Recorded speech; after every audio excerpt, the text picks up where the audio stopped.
Okay mga kapanda, mga kaibigan, kumusta po kayong lahat? At sa lahat ng ating 8,000 subscriber, magandang araw po sa inyong lahat.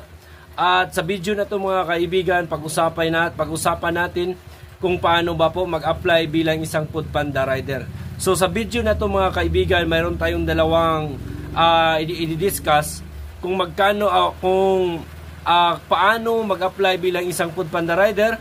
At pangalawa mga kaibigan, kung mayroon kayong mga kilalang Foodpanda rider at mga kilalang natanggal na sa pagiging Foodpanda rider dahil sa mga maling ginagawa nila dati, maling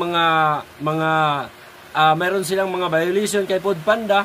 So good news ito mga kaibigan dahil pwede na po sila makakabalik as long as natatandaan pa nila ang kanilang rider ID. So importante lang mga kaibigan itong rider ID. So unang-una, pag-usapan natin mga kaibigan kung paano ba mag-apply bilang